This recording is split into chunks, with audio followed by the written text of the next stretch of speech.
আসসালামু আলাইকুম। সবাইকে জানাই আজকের আলীর কাহিনীর শুভেচ্ছা।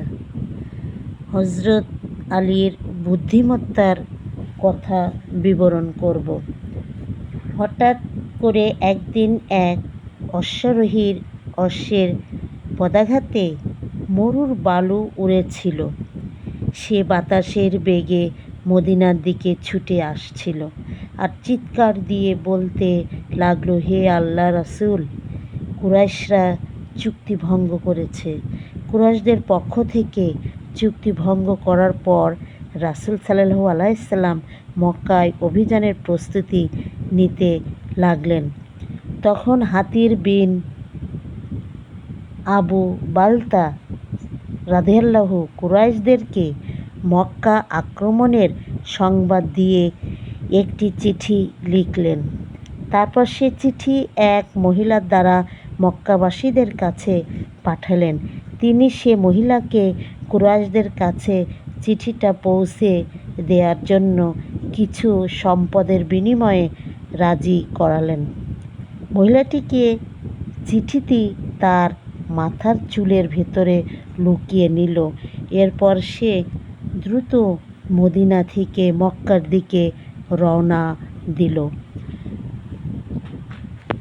মহিলাটির মক্কা পৌঁছার আগেই আল্লাহর পক্ষ থেকে এ ব্যাপারে রাসূল সাল্লাল্লাহু আলাইহি সাল্লাম জেনে গেলেন।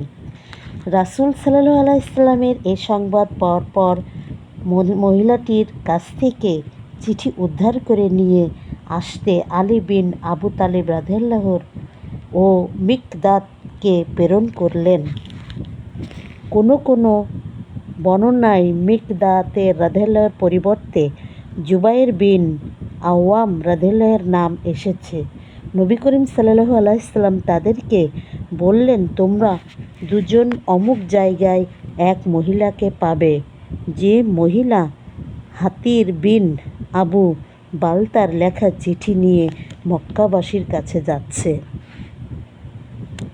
যে চিঠিতে আমরা কুরাইশদের বিরুদ্ধে যা করছি সে সম্পর্কে তাদেরকে সতর্ক করা হয়েছে। তখন আলী রাদিয়াল্লাহু তার সঙ্গীকে নিয়ে ঘোড়া ছুটিয়ে চলতে লাগলেন। যেতে যেতে তারা রাসূল সাল্লাল্লাহু আলাইহি সাল্লামের বলে দেওয়া জায়গায় গিয়ে মহিলাটিকে পেলেন। তারা মহিলাটিকে বলল, তোমার সাথে একটি চিঠি আছে। মহিলাটি ভীত হয়ে বলল, না, আমার কাছে কোনো চিঠি নেই। তখন তারা দুজনে মহিলাটির সাথে থাকা আসবাবপত্র সব কিছু তল্লাশি করেও কোনো কিছু পেলেন না।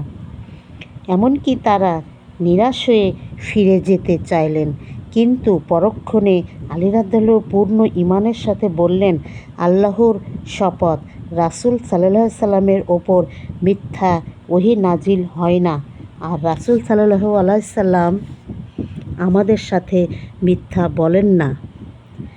আল্লাহর শপথ, হ্যাঁ, তুমি চিঠি বের করবে অথবা আমরা তোমাকে উলঙ্গ করব। যখন মহিলা তার দৃঢ়তা দেখল তখন সে বলল, আমার থেকে অন্যদিকে ফিরিয়ে তাকাও। তখন তারা অন্যদিকে ফিরে দাঁড়ালেন। এরপর সে তার চুলের গোছা থেকে চিঠিটা বের করে দিল। চিঠি বের করার সাথে সাথে খুশিতে আলী রাদিয়াল্লাহুর চেহারা উজ্জ্বল হয়ে উঠল।